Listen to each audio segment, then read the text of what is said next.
Carmella Bing was 38 years old. She lived in a spacious, comfortable, but unpretentious ranch-style house in Henderson, Nevada, a world away from the glittering chaos of the Las Vegas Strip. The house was filled with the warm, comforting smells of home-cooked meals, and the serene silence of a life deliberately lived away from the spotlight. Her annual income was a steady, comfortable stream from wise real estate investments and a small, loyal subscription base to her long-dormant website, bringing in a respectable $250,000 a year. It was a fortune to most, but a quiet, managed retirement for a woman who had once been one of the most recognizable and controversial figures in the adult entertainment world. To understand the quiet contentment of her present, one must journey back to the storm of her past, a story not of seeking fame, but of being discovered by a monster called notoriety. She was born Maria Valdez in a dusty, sun-bleached town on the outskirts of Bakersfield, California. Her life was not one of poverty, but of a different kind of struggle, the struggle of invisibility. She was the quiet, shy girl, the one with her nose always in a book, hiding her developing body in oversized hoodies. Her family was loving but traditional, with strict, old-world expectations. A good job, a good husband, a good, quiet life. Maria's dreams were simple. She wanted to be a teacher, to find a kind man, to have a family. She didn't crave the spotlight, she craved stability. Her body, however, had other plans. During her senior year of high school, she underwent a transformation that felt less like a blessing and more like a curse. She developed a figure that was impossible to ignore, voluptuous, dramatic, and utterly at odds with her timid personality. The hoodies became her armor. The whispers and stares of boys and men made her skin crawl. She felt like a ghost trapped in a statue, her true self rendered invisible by the sheer physicality she inhabited. She followed the script as best she could. She enrolled in community college, studying early childhood education. To help with tuition, she took a part-time job as a waitress at a family-style diner off the highway. It was there, amid the smell of grease and coffee, that her life was hijacked. A regular customer, a slick-talking man in his 40s who claimed to be a talent scout, took a keen interest in her. Not in Maria, but in her body. "You're wasting yourself here, sweetheart," he'd tell her, sliding a business card across the counter. "With a body like that, you could be in magazines. Real magazines. The kind that pay." Maria would just shake her head, her cheeks burning, and stuff the card into her apron pocket. She threw them away, every time.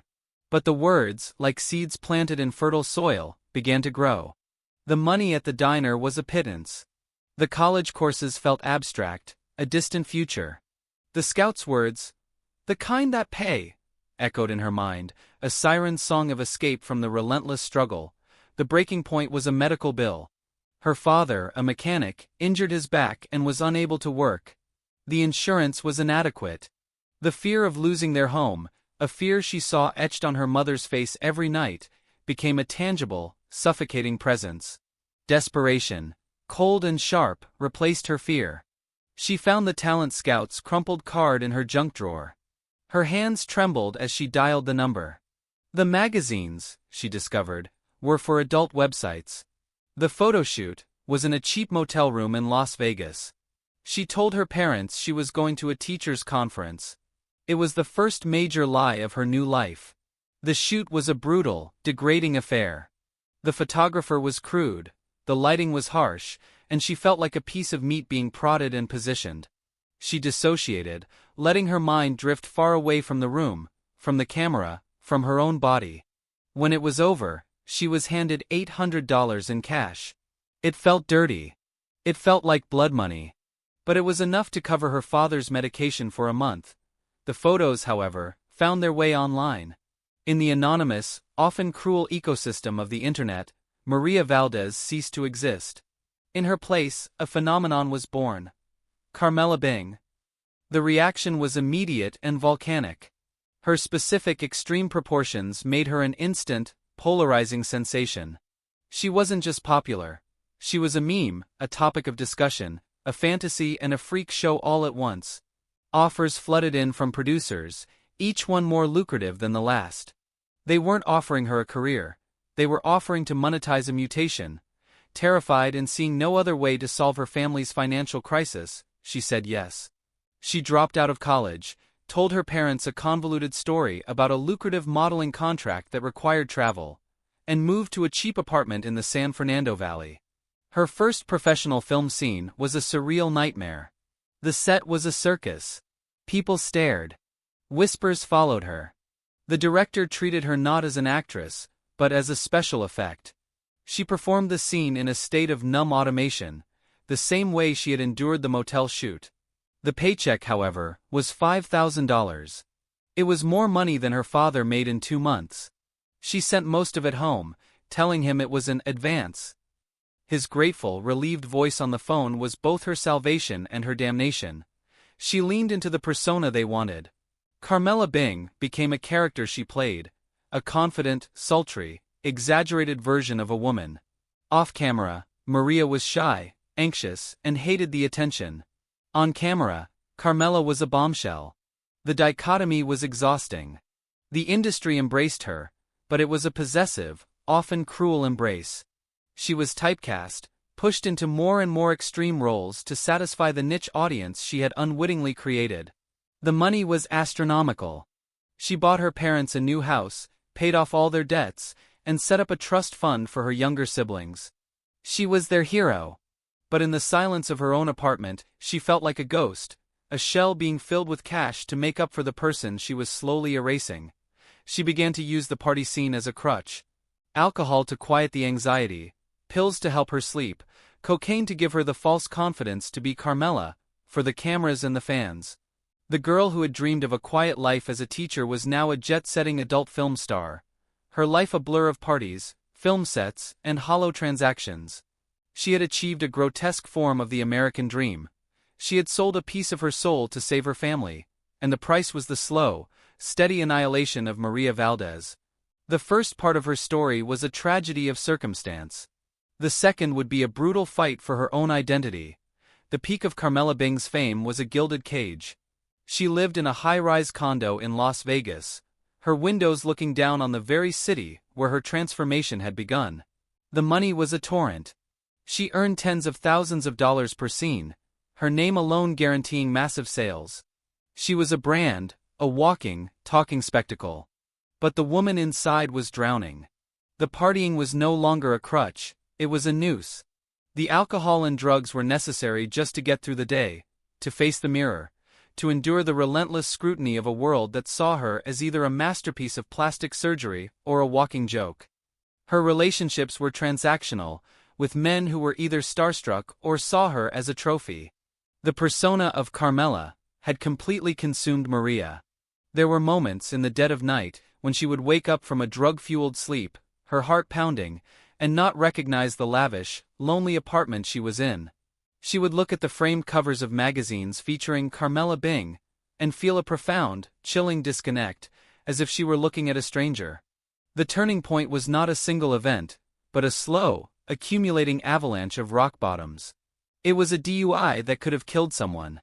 It was a scene on set where she broke down in hysterical, uncontrollable sobs, unable to perform, unable to even speak, the director and crew looking on in awkward, impatient silence. It was a phone call from her younger sister, who had stumbled upon a vicious online forum dedicated to mocking her, her voice small and confused. "Maria, why do these people say such horrible things about you?" The name Maria was a jolt. No one had called her that in years. It was the sound of a life she had abandoned. Hanging up the phone, she looked around her condo, a monument to Carmella Bing, and saw it for what it was, a beautifully decorated prison. The money, the fame, the notoriety. It was all a poison that had saved her family but was now killing her. She disappeared. There was no press release, no farewell tour. She simply stopped answering her agent's calls, canceled all her upcoming shoots, and checked herself into a remote, expensive rehab facility in Arizona under her real name, Maria Valdez. The first week was pure hell, a physical and psychological withdrawal from the drugs, the alcohol, and the addiction to the validation and money that had defined her for a decade. She had to detox from Carmella Bing. In therapy for the first time, she told the whole, unvarnished truth. She spoke of the shy girl from Bakersfield, the desperation to save her family, the feeling of being a prisoner in her own body long before she ever stepped on a set. She grieved for Maria, for the life that had been stolen from her. She realized she hadn't chosen this path, it had chosen her, and she had been too young, too scared, and too desperate to say no. Her journey in rehab was not about making peace with Carmella, but about exorcising her. When she was released, she was a different woman. She was thinner, her eyes were clearer, and the constant performative confidence was gone, replaced by a genuine, hard-won serenity. She sold the Vegas condo, liquidated most of her assets, and invested the money conservatively. She bought the quiet house in Henderson, a place with no memories, where she could simply be. She reached out to her family, telling them the full, painful truth. There were tears, there was confusion, but ultimately, there was forgiveness and a love that was not contingent on a paycheck. She started volunteering at a local animal shelter, finding a pure, uncomplicated joy in the companionship of creatures who didn't know or care who Carmella Bing was. She started cooking, gardening, reading, all the simple, quiet pleasures she had denied herself for so long. A few years into her new life, she decided to reclaim her narrative one final time. She started a blog, not as Carmella Bing, but as Maria Valdez.